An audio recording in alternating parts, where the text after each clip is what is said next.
Every club. Every day. The Global Sports Podcast Network. Here at Global Sports Podcast Network, we spent a lot of time selecting our delivery platform. Zencastr came out the clear winner. With 4K video recording from your phone and AI editing that automatically removes all those ums and ahs, it's super easy to start a podcast that sounds great and is delivered efficiently. If you're ready to tell your story, check out the link in the show description to learn more about Zencastr. Een aantal vragen. We starten met het... Like expected, I think. Eventful game with many goals. I think everybody expected that before the game. For two reasons, maybe. One of the reasons, I think two managers always want to press high, want to bring the ball out from the back. So sometimes you see then certain mistakes, but it's always eventful. And for the other reason, because both teams, maybe mainly ours, was not playing in the setup that we usually do. So then you see in some moments that we defend in a way what probably is not expected if we play with all of our starters. But still, in the end, we were able to definitely make a game out of it. With all, especially in the end, with all these youngsters on the pitch. So eventful would be my word to use.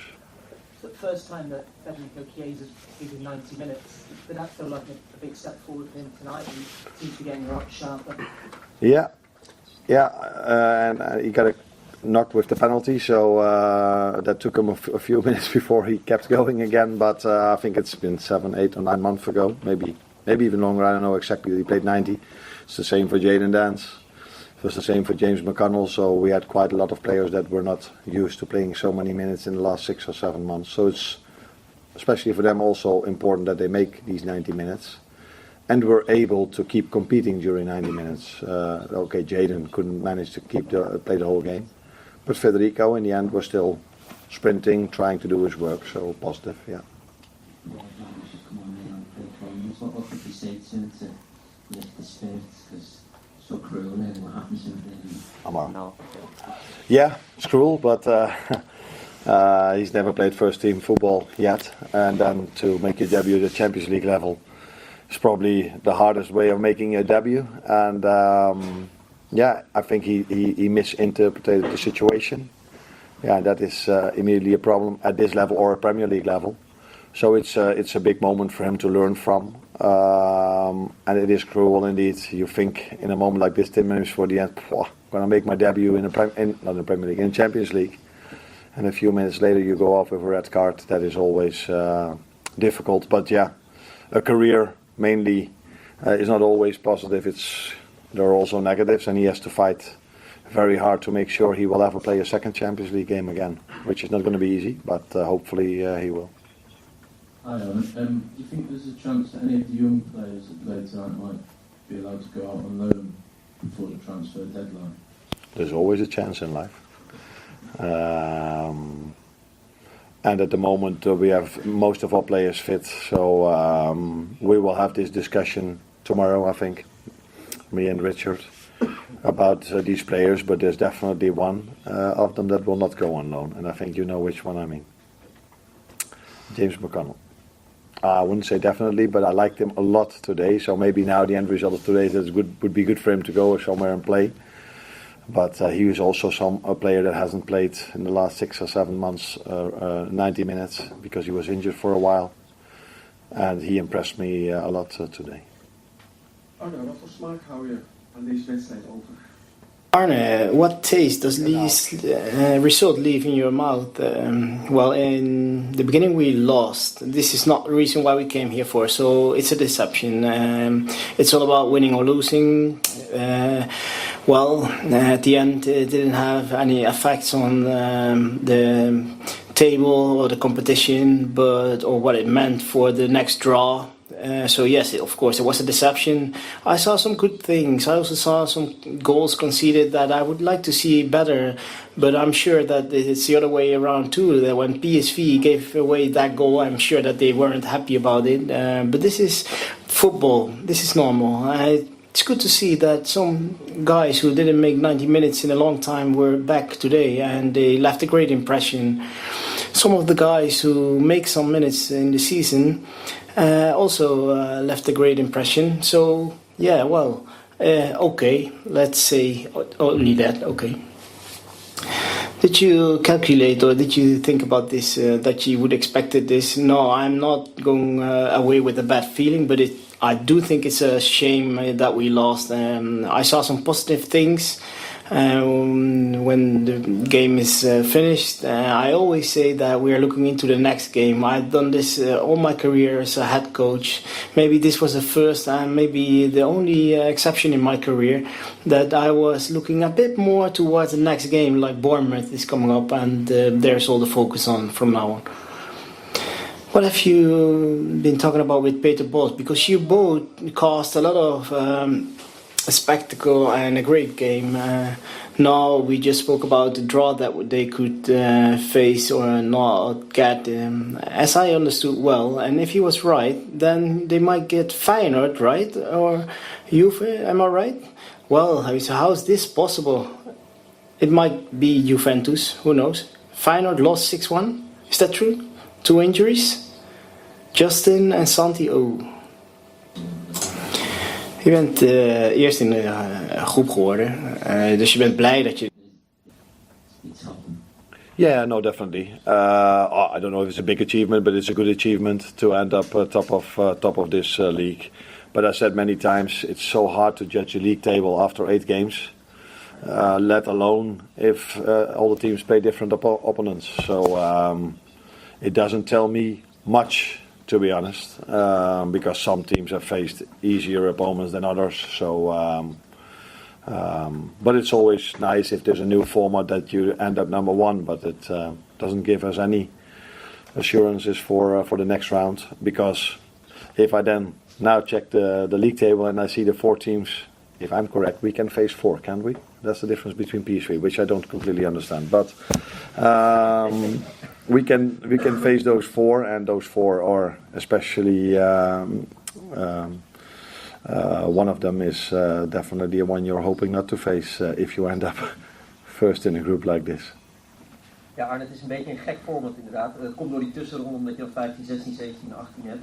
Een van die tegenstanders waar je doet, Paris, als je naar hun loting kijkt, krankzinnig alleen maar... If you look at the goals conceded and goals won in front, so let's say, are you a fan of this new Champions League format, or what can you tell me now?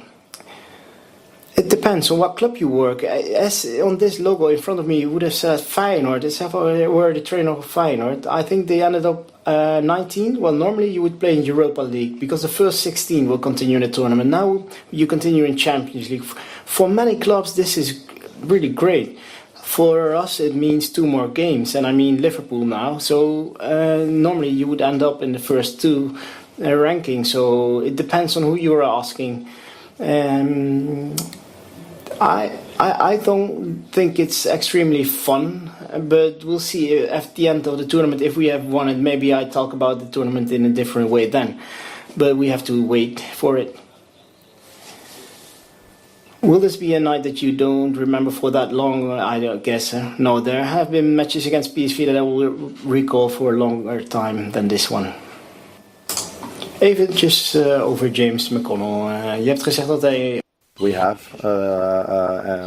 that we're not even here, but he's always a very competitive player. So I'm not surprised, but you always wonder how you're going to react on this stage at this level. We saw the same with Amara Niala, which is not a player that has the same impact in training session yet as James McConnell. But that James just plays and is competitive is not a surprise, but he definitely deserves credits for his performance today. Last one here at the front.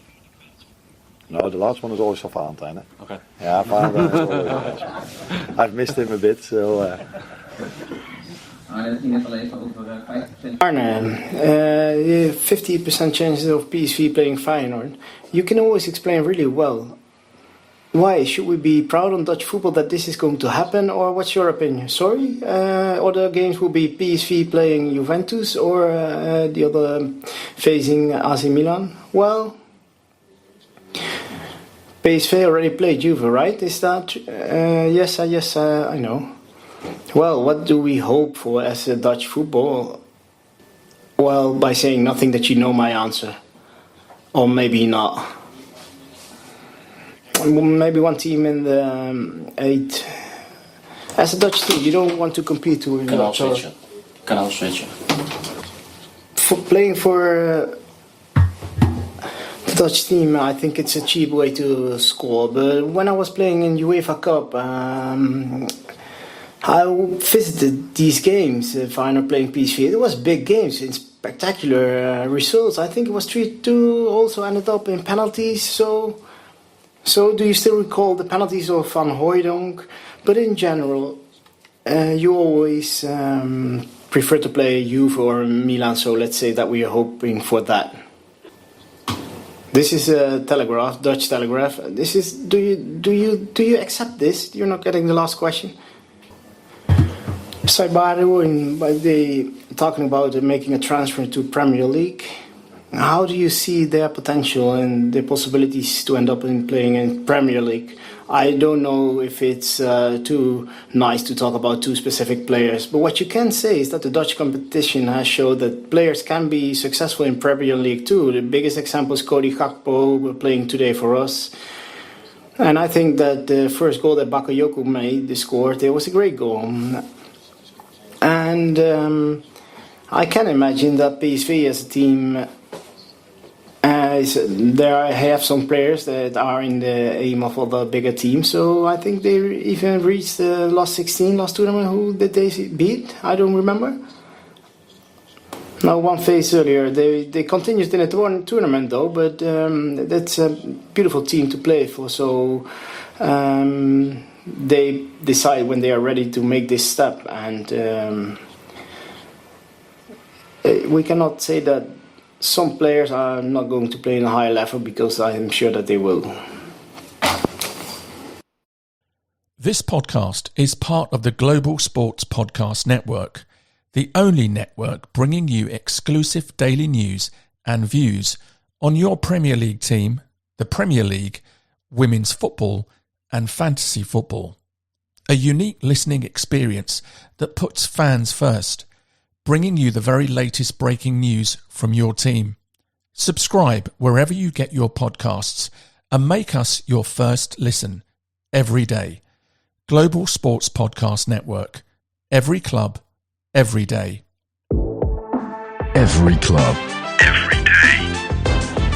The Global Sports Podcast Network.